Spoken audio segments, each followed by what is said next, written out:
तो नमस्कार प्यारे साथियों, स्वागत है आप सभी का टारगेट फॉर आईक्यू में। यूपी जुडिशरी मेंस परीक्षा आप लोग देने जा रहे हैं और जीएस मैगजीन आप लोगों के लिए लॉन्च कर दी है हम लोगों ने। आप लोग काफ़ी सारे लोगों ने उसको अप्रिशिएट भी किया है और उसी को ध्यान में रखते हुए हमारे रविंदर सर ने एक हिंदी लैंग्वेज पेपर जो आप लोगों का पहली बार न्यायिक सेवा परीक्षा उत्तर प्रदेश में होने जा रहा है, उसको ध्यान में रखते हुए हम लोगों ने जीएस की एक्सपेक्टेड टॉपिक्स को कंक्लूड करके जिस तरह से जीएस की बनाई थी उसी तरीके से आपके हिंदी लैंग्वेज के लिए, जिसमें 10 गद्यांश हैं, 10 ऐसे हैं, हिंदी इंग्लिश की ट्रांसलेशन के 10 पैरे हैं और महत्वपूर्ण शब्दावली, यानी एक प्रकार से अगर हम कहें तो वोकैबुलरी इसमें आप लोगों को मिलेगी। और इसके बारे में ज़्यादा विस्तार पूर्वक से जो बताएंगे वो हमारे रविंदर सर इसके बारे में बताएंगे।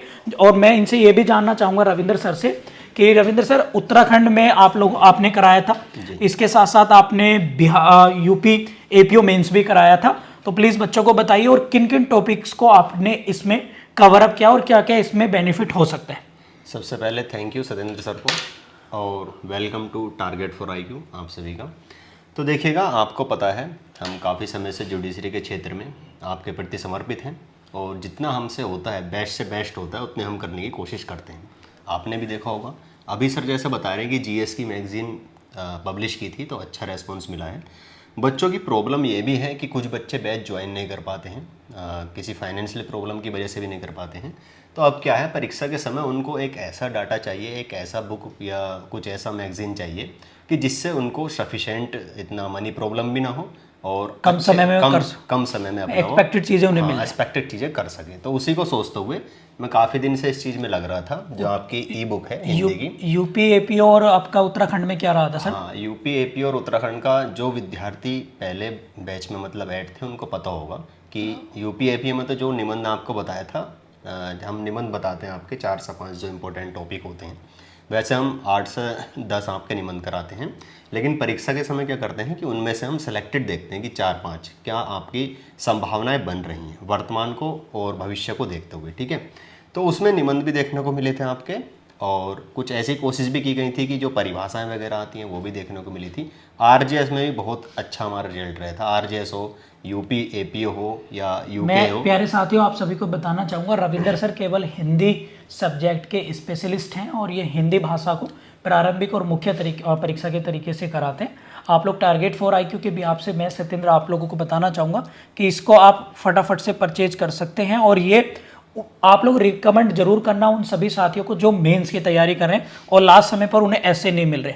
रविंद्र सर, इसमें कितने टॉपिक आपने ऐसे के रखे हैं? देखिएगा, इसमें आपको 10 निबंध मिलेंगे, 10 एक्सपेक्टेड निबंध हैं और उसके साथ साथ क्या है जरा? उसके साथ साथ हमारे 10 आपको सारांश है, माने कि सारांश में आपको जितनी प्रैक्टिस होगी, ठीक है, उसमें क्या होता है मतलब एक समझ पैदा करनी होती है।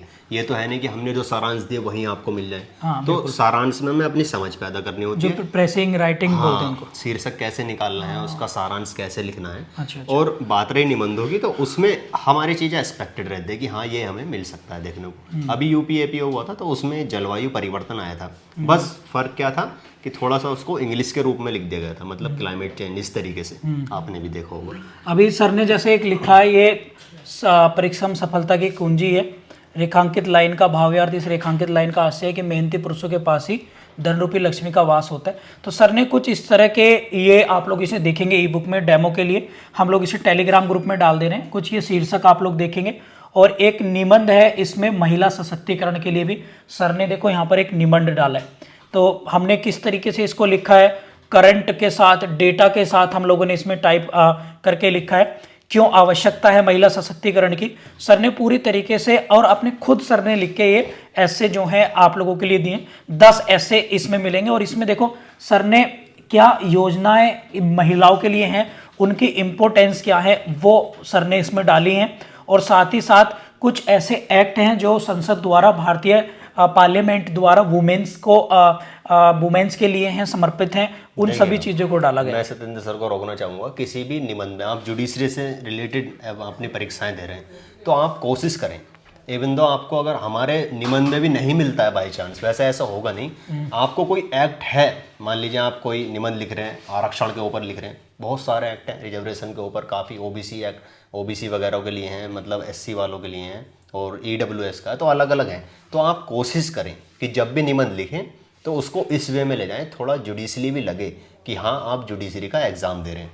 ये नहीं कि सारे एक्ट उसमें भर दें, मतलब मुख्यतः जो एक्ट होते हैं जैसे वुमेन एम्पावरमेंट में या महिला सशक्तिकरण में आप कुछ एक्ट का जिक्र कर सकते हैं, कुछ एक्ट को थोड़ा सा 2-4 लाइनों में डिफाइन कर सकते हैं। बहुत से विद्यार्थी क्या करते हैं, जैसे हमने निबंध अभी कराए, टेस्ट हुआ था, तो 1-2 विद्यार्थियों को ऐसा देखना मिला कि उन्होंने ना मतलब एक्ट हमने मेहनत करी काफ़ी, किसी तरीके से उनको एक्ट को उसमें डालें, फिर उन्होंने वही मतलब लिखा नहीं, उसका जिक्र नहीं किया। तो मेरे को क्या लगा कि लॉ के स्टूडेंट्स हैं, थोड़ा अच्छा नहीं लगता। तो ये चीज़ अपने अंदर इंक्लूड कर लीजिए अभी से ही, आगामी परीक्षाओं के लिए भी, कि आप लॉ के स्टूडेंट्स सबसे पहले ये सोचें, और फिर आपको एक्ट भी हर निबंध में कम से कम डालना है, 1-2 एक्ट का ज़रूर जिक्र करना है। बिल्कुल।